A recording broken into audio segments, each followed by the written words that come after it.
പ്രബോധനം വാരിക 2021 July 16. Cover story: വനിതാ വിമോചനത്തെക്കുറിച്ച് ഇനിയുമെത്ര പ്രസംഗിക്കാനുണ്ട്. രചന ഷമീമ സക്കീർ. സ്ത്രീ വിമോചനത്തെക്കുറിച്ച ചർച്ചകൾ സാമൂഹിക പരിപ്രേക്ഷ്യത്തിലൂടെയാണ് നടക്കേണ്ടത്. ബഹുമുഖ ദൗത്യങ്ങൾ നിർവഹിക്കപ്പെടേണ്ട സമൂഹത്തിൽ സ്ത്രീ പുരുഷന്മാർ പരസ്പരം പൂരകങ്ങളായി നിലകൊള്ളണം. നിർവാഹക ക്ഷമതയെ അംഗീകരിച്ചും വൈവിധ്യങ്ങളെ പ്രോത്സാഹിപ്പിച്ചും അഭിപ്രായാനുഭവങ്ങളിൽ നിന്ന് പാഠം ഉൾക്കൊണ്ടും മനോഹരമാക്കപ്പെടേണ്ട മനുഷ്യജീവിത പരിസരം പക്ഷേ കാലങ്ങളായി അരക്ഷിതയാക്കപ്പെടുന്ന സ്ത്രീയെക്കുറിച്ച ചർച്ചകളാൽ മുഖരിതമാണ്. ലോകത്തിൻ്റെ വിവിധ ഭാഗങ്ങളിൽ, വിവിധ സമൂഹങ്ങളിൽ സ്ത്രീകൾക്കെതിരായ വംശീയ വിദ്വേഷം, ദുരഭിമാനക്കൊല, ഗാർഹിക പീഡനങ്ങൾ, സ്ഥാപനവത്കൃത കൊലപാതകങ്ങൾ, ലൈംഗിക അധിനിവേശം തുടങ്ങിയവ എല്ലാ കാലത്തും ചർച്ചാ വിഷയങ്ങളായി വരുന്നത് എന്തുകൊണ്ടായിരിക്കാം? എല്ലാ മനുഷ്യ സമൂഹങ്ങളുടെ ചരിത്രത്തിലും സംസ്കാരങ്ങളിലും മതങ്ങളിലും മിത്തോളജിയിലും കലാരൂപങ്ങളിലും വരെ സ്ത്രീവിരുദ്ധതയുടെ അടയാളങ്ങൾ കാണാം. അത്രത്തോളം വ്യാപനമുള്ളതും ആഴത്തിൽ വേരൂന്നിയതുമാണത്. പൂർണ്ണമായും വനിതാ സംഘാടനത്തിൽ നടത്തപ്പെട്ട ഒരു അക്കാദമിക് സെമിനാറിൽ ഒരു പ്രബന്ധാവതാരകൻ ശാരീരിക ശേഷിയുടെയും ബൗദ്ധിക ശേഷിയുടെയുമൊക്കെ അടിസ്ഥാനത്തിൽ ചരിത്രത്തിൽ സ്ത്രീയുടെ സംഭാവനകളെയും ഇന്നത്തെ സമൂഹത്തിലെ അവളുടെ സാധ്യതകളെയും കഴിവുകളെയും സംബന്ധിക്കുന്ന ചോദ്യം ഉന്നയിക്കുന്നതിന് ഒരിക്കൽ ഞാൻ സാക്ഷിയായതാണ്. ഇതിൻ്റെ പരിഹാസ്യത അത് ഉന്നയിക്കുന്നവർക്ക് മനസ്സിലാകുന്നില്ല എന്നുറപ്പ്. എല്ലാ ആവിഷ്കാരങ്ങളും നിഷേധിച്ചുകൊണ്ട് മനുഷ്യനെ അടിമകളാക്കി ഉപയോഗിക്കുന്ന അധീശത്വ വിഭാഗങ്ങൾ അടിച്ചമർത്തപ്പെട്ട ജനതകളോട് ഇവിടുത്തെ എല്ലാ വികസനത്തിനും പുരോഗതിക്കും ഞങ്ങൾ മാത്രമാണ് കാരണം, ബൗദ്ധികമായി നിങ്ങൾ എന്ത് സംഭാവനയാണ് അർപ്പിച്ചത് എന്ന് ചോദിക്കുന്നത് പോലെ പരിഹാസ്യമാണ് ഇതും. സ്ത്രീ വിമോചനത്തിന് വേണ്ടി നിരവധി ചിന്താധാരകളും സംഘടിത പ്രസ്ഥാനങ്ങളും രൂപപ്പെട്ടിട്ടുണ്ട്. സ്ത്രീ പുരുഷ തുല്യത പ്രോത്സാഹിപ്പിക്കുന്ന സംഘടിത പ്രസ്ഥാനമായാണ് ഫെമിനിസം കടന്നുവരുന്നത്. പുരുഷാധിപത്യ പ്രത്യയശാസ്ത്രത്തെ അടിസ്ഥാനമാക്കിയുള്ള ലൈംഗികത കാരണം സ്ത്രീകൾ പീഡിപ്പിക്കപ്പെടുന്നുവെന്ന് ഫെമിനിസ്റ്റുകൾ വിശ്വസിക്കുന്നു. പുരുഷാധിപത്യത്തെ ചെറുക്കുന്നത് സ്ത്രീകൾ, ന്യൂനപക്ഷങ്ങൾ, സ്വവർഗാനുരാഗികൾ എന്നിവരുടെ വിമോചനത്തിന് കാരണമാകും എന്നും അവർ കരുതുന്നു. സാമൂഹിക, സാമ്പത്തിക, രാഷ്ട്രീയ സ്ഥാപനങ്ങളിലൂടെ പുരുഷാധിപത്യം സ്ത്രീകളെ അടിച്ചമർത്തുകയാണ് എന്ന് വാദിച്ച ഫെമിനിസ്റ്റുകൾ ചരിത്രത്തിലുടനീളം പൊതു സ്വകാര്യ മേഖലകളിൽ പുരുഷന്മാർ കൂടുതൽ പ്രബലരാണെന്ന് ചൂണ്ടിക്കാട്ടി. ഈ അധികാരം നിലനിർത്താൻ പുരുഷന്മാർ സ്ത്രീകൾക്ക് അതിരുകൾ സൃഷ്ടിച്ചു. അതുകൊണ്ട് സ്ത്രീകൾക്ക് അധികാരം നിലനിർത്താൻ ബുദ്ധിമുട്ടാണെന്നും അവർ വിശ്വസിച്ചു പോരുന്നു. ആധുനിക ഫെമിനിസ്റ്റ് പ്രസ്ഥാനത്തിൻ്റെ ചരിത്രം 4 ഘട്ടങ്ങളായി തിരിക്കാവുന്നതാണ്.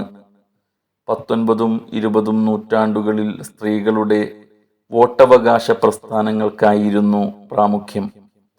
പിന്നീട് വനിതാ വിമോചന പ്രസ്ഥാനം 1960കളിൽ ആരംഭിക്കുകയും സ്ത്രീകൾക്ക് നിയമപരവും സാമൂഹികവുമായ തുല്യതയ്ക്കായി പ്രചാരണം നടത്തുകയും ചെയ്തു. 1992 ശേഷമുള്ള ചർച്ച വ്യക്തിത്വത്തിലും വൈവിധ്യത്തിലും ശ്രദ്ധ കേന്ദ്രീകരിച്ചു. 2012 മുതൽ ലൈംഗിക പീഡനം, സ്ത്രീകൾക്കെതിരായ അതിക്രമങ്ങൾ, ബലാത്സംഗ സംസ്കാരം എന്നിവയ്ക്കെതിരെ പോരാടുന്നതിന് ഫെമിനിസ്റ്റുകൾ സോഷ്യൽ മീഡിയ ശക്തമായ മാധ്യമമാക്കുന്നതായി കാണാം. പലപ്പോഴും സെക്ഷൽ ലിബറേഷൻ സ്ട്രഗിൾ എന്ന കാഴ്ചപ്പാടാണ് അവർ മുന്നോട്ട് വെക്കുന്നത്. പുരുഷ സ്വത്വം സ്വീകരിക്കുമ്പോഴേ ശാക്തീകരണമുണ്ടാകൂ എന്ന നിലക്കുള്ള ഒരു ആഖ്യാനമാണിത്. സ്ത്രീ പുരുഷനെപ്പോലെ എല്ലാ തൊഴിൽ മേഖലകളിലും സജീവമാകുന്നത് ബദലായി മനസ്സിലാക്കുന്നവരും ധാരാളമുണ്ട്. പക്ഷെ പിന്നീട് അത്തരം തൊഴിൽ മേഖലകൾ സ്ത്രീകൾക്ക് അരക്ഷിതാവസ്ഥകളുടെയും അസമത്വത്തിൻ്റെയും ഇടങ്ങളായി മാറുന്നതായാണ് കാണാൻ കഴിയുക. താരതമ്യേന തൊഴിലാളികളുടെ എണ്ണത്തിൻ്റെ കാര്യത്തിൽ സ്ത്രീ പുരുഷ അന്തരം കുറവുള്ള ഇടങ്ങളിൽ അല്ലെങ്കിൽ സംവിധാനങ്ങളിൽ വേതനത്തിൻ്റെ കാര്യത്തിൽ ക്രൂരമായ അന്തരം കാണാനാവും. അധീശത്വപരമായ ചൂഷണങ്ങളും അടിച്ചമർത്തലുകളും വേറെയും. സമൂഹത്തിൽ നിലനിൽക്കുന്ന പുരുഷ മേധാവിത്വപരമായ കാഴ്ചപ്പാട് തിരുത്തുന്നതിനു പകരം അതിനെ അടിസ്ഥാനമായി എടുത്ത് മറ്റുള്ള കാര്യങ്ങൾ തിരുത്തിക്കുറിക്കാൻ ശ്രമിച്ചു എന്നതാണ് ഇത്തരം സ്ത്രീ ശാക്തീകരണവാദികൾക്ക് പറ്റിയ ഏറ്റവും വലിയ തെറ്റ്. അതുപോലെ തന്നെ കേവലം പുരുഷാധിപത്യം എന്ന ലേബലിൽ എല്ലാ സ്ത്രീവിരുദ്ധ ആശയങ്ങളെയും ഇന്ന് കൂട്ടിക്കെട്ടാനാവില്ല. തങ്ങളെ അടക്കി ഭരിക്കുന്ന വ്യവസ്ഥിതി ഏതാണെന്ന് തിരിച്ചറിയുക എന്നത് പ്രധാനമാണ്. സമൂഹത്തിൽ സ്ത്രീയുടെ പദവി എന്താണെന്ന് നിശ്ചയിക്കുന്ന വ്യവഹാരങ്ങളെ സത്യസന്ധമായി സമീപിക്കുക എന്നതും പ്രധാനമാണ്. തെരഞ്ഞെടുപ്പ് മുതൽ ആവിഷ്കാര സ്വാതന്ത്ര്യത്തിൻ്റെതായ പലതരം ഇടപെടലുകളിലും വരെ അവർ സമർത്ഥമായി തഴയപ്പെടുന്നത് എങ്ങനെയാണ്? അവരുടെ രാഷ്ട്രീയ വൈജ്ഞാനിക മുന്നേറ്റങ്ങളെ മറച്ചു പിടിക്കാനും മറ്റൊരു രീതിയിൽ മുദ്ര കുത്താനും ഇവിടെ ആളുകൾ ഉണ്ടായിരുന്നു. കേരളത്തിൽ സ്ത്രീകളുടെ പൊതുപ്രവർത്തനം ഒരു കാലത്ത് സൊസൈറ്റി ലേഡി എന്ന അധിക്ഷേപകരമായ വാക്കുമായി ബന്ധപ്പെട്ടാണ് നിലനിന്നത്. 1930കളിൽ തന്നെ ആദ്യ തലമുറ സ്ത്രീ മുന്നേറ്റങ്ങളിലുള്ളവർ അധിക്ഷേപിക്കപ്പെടുകയും പരിഹസിക്കപ്പെടുകയും ചെയ്തിരുന്നു. സ്ത്രീയുടെ സാമൂഹിക സാമ്പത്തിക ബൗദ്ധിക മൂലധനത്തെ ഇല്ലാതാക്കാനുള്ള എളുപ്പമാർഗം എന്ന നിലയിൽ തന്നെയാണ് സാമൂഹിക ക്രമം സ്പേസ് എന്ന പ്രിവിലേജിനെ സ്ത്രീക്ക് നിഷേധിക്കുന്നത്.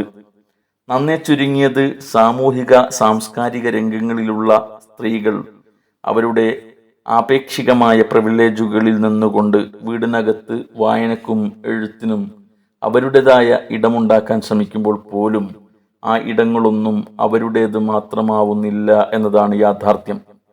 പലതരം നിയന്ത്രണങ്ങളിലൂടെയും അതിനെ മറികടക്കാനുള്ള ശ്രമങ്ങളിലൂടെയും മാത്രമാണ് അവൾക്ക് ഒരു കൊച്ചു ഇടത്തിൽ പോലും തന്നെ സ്പേസ് ചെയ്യാൻ സാധിക്കുന്നത്. പ്രതികരിക്കുന്നവൾ എന്നും കലഹക്കാരിയായി മുദ്രകുത്തപ്പെടുന്നു. സ്ത്രീയുടെ വ്യക്തിത്വം, സ്വയം നിർണയാവകാശം, മനുഷ്യാവകാശങ്ങൾ, സ്വകാര്യത, അന്തസ്സ്, സ്വത്വം എന്നിവയ്ക്ക് നേരെ ഉയരുന്ന അതിക്രമങ്ങളായി മാറുകയാണ് ഇത്തരം സാമൂഹിക മനോഭാവങ്ങൾ. അങ്ങനെയുള്ള മൂല്യബോധത്തെ പ്രോത്സാഹിപ്പിക്കുന്നിടത്തോളം, അതിന് സാമൂഹിക അംഗീകാരം നൽകപ്പെടുന്നിടത്തോളം സ്ത്രീ എന്നും രണ്ടാംകിട വ്യക്തി തന്നെയായി അവശേഷിക്കും. ഇന്ത്യയിലെ സ്ത്രീകൾ ഇന്നും കടന്നുപോയിക്കൊണ്ടിരിക്കുന്ന പരിതാപകരമായ ജീവിതാവസ്ഥക്ക് ഒരു പരിധിവരെ കാരണം പുരാതന ഇന്ത്യൻ സാഹചര്യങ്ങളും അന്നത്തെ സാമൂഹിക സാംസ്കാരിക സംവിധാനങ്ങളുമാണ്. അവൾക്ക് ജ്ഞാനസമ്പാദനം നിഷേധിക്കുകയും നിരോധിക്കുകയും ചെയ്തിരുന്നു. അവളുടെ രക്ഷാകർതൃത്വം പുരുഷന്റെ കൈകളിൽ ഭദ്രമാക്കുക എന്ന വ്യാജേന സ്ത്രീ പ്രാതിനിധ്യത്തെ മൊത്തം ആൺകൊയ്മയിലേക്ക് ചുരുക്കി. ഇന്ത്യൻ ജനാധിപത്യത്തെ അർത്ഥരഹിതമാക്കി മാറ്റുന്ന വിവേചനങ്ങളാണ് ഇന്ത്യൻ സ്ത്രീ അനുഭവിക്കുന്നത്. അടിമത്തവും ജന്മിത്തവും മുതലാളിത്തവും സാമ്രാജ്യത്വവും കൂടിക്കലർന്ന ഇന്ത്യൻ സാമൂഹികാവസ്ഥയിൽ വർഗപരവും സാമൂഹികവുമായ കടുത്ത അടിച്ചമർത്തൽ അനുഭവിക്കുന്ന സ്ത്രീകളുടെ ജീവിതം നവ ഉദാരവൽക്കരണത്തിലൂടെ മറ്റൊരു തലത്തിൽ കൂടി ദുരിതപൂർണമായിരിക്കുകയാണ്. നല്ല വരുമാനമുള്ള തൊഴിൽ ഒരു സ്ത്രീക്ക് നൽകേണ്ട സാമ്പത്തിക സാമൂഹിക ശാക്തീകരണം സാധ്യമാകാത്ത വിധം പാട്രിയാർക്കൽ മൂല്യവ്യവസ്ഥ വീട്ടിലും പൊതുസമൂഹത്തിലും ദൃഢമായിരിക്കുന്നു. കേരളീയ സാഹചര്യം എടുക്കാം. ലിംഗാനുപാതം, ശിശുമരണ നിരക്ക്, മാതൃമരണ നിരക്ക്, സാക്ഷരത, സ്ത്രീ വിദ്യാഭ്യാസം തുടങ്ങിയ കാര്യങ്ങളിൽ പല വികസിത രാജ്യങ്ങളോടും ഒപ്പം കേരളം എത്തിയിട്ടുണ്ട്. എന്നാൽ ലിംഗനീതി ഉറപ്പുവരുത്തുന്നതിന് മേൽ സൂചിപ്പിച്ച അഭിമാനാർഹമായ കണക്കുകൾ സഹായകമാവുന്നില്ല. 2009 മുതൽ 2020 വരെയുള്ള കണക്കുകൾ അനുസരിച്ച് സ്ത്രീധനത്തിന്റെ പേരിൽ മാത്രം കേരളത്തിൽ മരണപ്പെട്ടത് 209 പേരാണ്. വരുമാനമുള്ള തൊഴിലെടുക്കുന്ന സ്ത്രീകൾക്ക് പിന്തുണ ലഭിക്കുന്ന ഇടവുമല്ല കേരളം. കുടുംബത്തിനുള്ളിൽ സ്ത്രീ ചെയ്യുന്ന തൊഴിൽ നയരൂപീകരണ ചർച്ചകളിൽ പോലും കടന്നു വരുന്നില്ല. വീടിന് പുറത്ത് വരുമാനമുള്ള തൊഴിലെടുക്കുന്ന സ്ത്രീയെ സംബന്ധിച്ചിടത്തോളം അധ്വാനം ഇരട്ടിയാകുന്നു. അരക്ഷിതമായ പൊതു ഇടങ്ങളാണ് കേരളത്തിലുള്ളത്. പൊതുഗതാഗത സൗകര്യം വളരെ അപര്യാപ്തം. യാത്രികളിൽ സ്ത്രീകൾ പല രൂപത്തിൽ അതിക്രമങ്ങൾക്ക് ഇരകളാകുന്നു.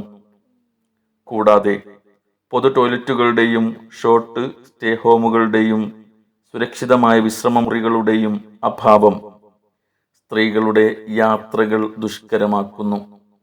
അക്കാരണങ്ങളാൽ വീട്ടിൽ നിന്ന് അകലെപ്പോയി ജോലി ചെയ്യാൻ കഴിയാതെ വീട്ടമ്മമാരായി ചുരുങ്ങാൻ നിർബന്ധിക്കപ്പെട്ട വിദ്യാസമ്പന്നരായ സ്ത്രീകൾ നിരവധിയാണിന്ന് കേരളത്തിൽ.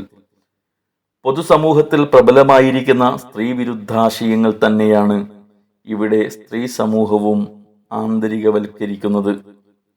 ഒരുപാട് കാലമായി സ്ത്രീകൾ ഇരകളാക്കപ്പെടുന്ന ചെറുതും വലുതുമായ സംഭവങ്ങളിൽ ഇസ്ലാം നിരന്തരം പ്രതിസ്ഥാനത്ത് നിർത്തപ്പെടുകയും തുടർച്ചയായി മാധ്യമ രാഷ്ട്രീയ വിചാരണ നേരിടേണ്ടി വരികയും ചെയ്യുന്നുണ്ട്. സ്ത്രീകൾക്കു നേരെ എന്തു കയ്യേറ്റമുണ്ടായാലും അതിനെതിരെ സ്ത്രീ വിമോചന പരിപാടികൾ സംഘടിപ്പിക്കുന്നവർ ആദ്യം ചർച്ച ചെയ്യുക ഇസ്ലാമിലെ സ്ത്രീയെക്കുറിച്ചാണ്. ഭൗതികവാദികളുടെയും ഫെമിനിസ്റ്റുകളുടെയും മനസ്സിൽ ആദ്യമായി തെളിയുന്നത് ഇസ്ലാം സ്ത്രീക്ക് സ്വാതന്ത്ര്യം നൽകാതെ അവളെ പ്രാകൃത അടിമത്തത്തിന്റെ മുഖമുദ്രയായ പർദ്ദക്കുള്ളിൽ ഒളിപ്പിക്കുന്ന ചിത്രമാണ്. ഇതാണ് സ്ത്രീ വിമോചനത്തിന് വലിയ തടസ്സമായി അവർ കാണുന്നത്. എന്നാൽ സ്ത്രീയെ സമൂഹം എപ്രകാരമാണ് കണക്കാക്കിയിരുന്നത് എന്ന് ലോക ചരിത്രത്തിന്റെ താളുകൾ നമുക്ക് പറഞ്ഞു തരും. സ്ത്രീ എന്നും സമൂഹത്തിലെ കച്ചവടച്ചരക്കായി കണക്കാക്കപ്പെടുന്നു എന്നതാണ് വാസ്തവം. പുരാതന റോമൻ നിയമം ഒരു മനുഷ്യന് തൻ്റെ ഭാര്യയെ മരണം വരെ ശക്തമായി പ്രഹരിക്കാനുള്ള അനുമതി നൽകിയിരുന്നു. ഇത്തരത്തിൽ അടിക്കാനും തൊഴിക്കാനും പീഡിപ്പിക്കാനുമുള്ള അനുമതി ബ്രിട്ടനിലും അമേരിക്കയിലുമെല്ലാം 19-ാം നൂറ്റാണ്ടിന്റെ തുടക്കം വരെ ഉണ്ടായിരുന്നു. സ്ത്രീകൾക്ക് വേണ്ടി അന്താരാഷ്ട്ര തലത്തിൽ ഒരു നിയമം കൊണ്ടുവരാൻ കാലങ്ങൾ കാത്തിരിക്കേണ്ടി വന്നു. പുരുഷന് പാദസേവ ചെയ്യുന്ന കേവലമൊരു സ്വകാര്യ സ്വത്ത് എന്ന് മാത്രമായിരുന്നു സ്ത്രീയെക്കുറിച്ച് ചരിത്രപരമായി നിലനിന്നിരുന്ന വീക്ഷണം. സ്വകാര്യ സ്വത്തിനെ എങ്ങനെ വിൽപ്പന ചരക്കാക്കാൻ സാധിക്കുമെന്ന് ചിന്തിച്ച് സ്ത്രീയുടെ ശരീരത്തെയും സൗന്ദര്യത്തെയും പരമാവധി ചൂഷണം ചെയ്ത് കമ്പോളവത്കരിക്കാനാണ് ഭൂരിപക്ഷം സമൂഹങ്ങളും കാലാകാലങ്ങളായി ശ്രമിച്ചിട്ടുള്ളത്. എന്നാൽ സ്ത്രീ പുരുഷന്മാർ തുല്യനിലക്ക് പരിഗണനീയരാണെന്ന തത്വമാണ് ഖുർആൻ ആവർത്തിച്ച് പ്രഖ്യാപിക്കുന്നത്. സ്ത്രീകളുടെ അവകാശങ്ങളും ചുമതലകളും പുരുഷന്മാരുടേതിന് തുല്യം തന്നെ. എന്നാൽ അവ ഏകീഭാവത്തിലുള്ളതാകണമെന്നില്ല. സമത്വവും സ്വത്വവും രണ്ട് വ്യത്യസ്ത കാര്യങ്ങളാണ്. അതിൽ സമത്വത്തെയാണ് ഇസ്ലാം കരണീയമായി കാണുന്നത്. ഇസ്ലാമിക പാരമ്പര്യം വിഭാവനം ചെയ്യുന്ന സമത്വ സങ്കല്പത്തിന്റെ ശരിയായ അർത്ഥഗ്രഹണത്തിന് അതിന് വിശാലമായ സാമൂഹിക പശ്ചാത്തലത്തോട് ചേർത്ത് പഠനവിധേയമാക്കണം. ഏകകാലത്ത് സ്ത്രീ പുരുഷന്മാരുടെ ഒന്നായുള്ള ഉന്നമനം എന്നതാണ് ഇസ്ലാമിന്റെ കാഴ്ചപ്പാട്. ഇസ്ലാം സമൂഹത്തെ സമഗ്രമായി വീക്ഷിക്കുന്നു എന്നത് കൊണ്ടാണത്. ഓരോന്നിൻ്റെയും ഉന്നമനം ഒരാളുടേതോ ഒരു വിഭാഗത്തിൻ്റെതോ മാത്രമല്ല, സമൂഹത്തിന്റെ മൊത്തം ആരോഗ്യകരമായ വളർച്ചയ്ക്ക് നിദാനമാവണമത്. ഇതാണ് ഇസ്ലാമിന്റെ കാഴ്ചപ്പാട്.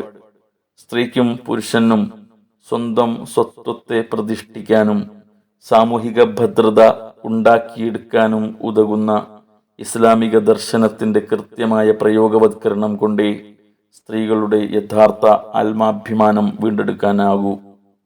നന്ദി. പ്രിയപ്പെട്ട ശ്രോതാക്കളെ, പ്രബോധനം വാരികയുടെ ഓഡിയോ ഗ്രൂപ്പിലേക്ക് സ്വാഗതം. ഈ കൂട്ടായ്മയിലേക്ക് താങ്കളെ ആദരപൂർവം ക്ഷണിക്കുന്നു. താഴെ പറയുന്ന വാട്സപ്പ് നമ്പറിലേക്ക് മെസ്സേജ് അയക്കുകയാണെങ്കിൽ താങ്കൾക്കും ഈ കൂട്ടായ്മയിൽ അംഗമാകാം. Mobile number 0015952663377.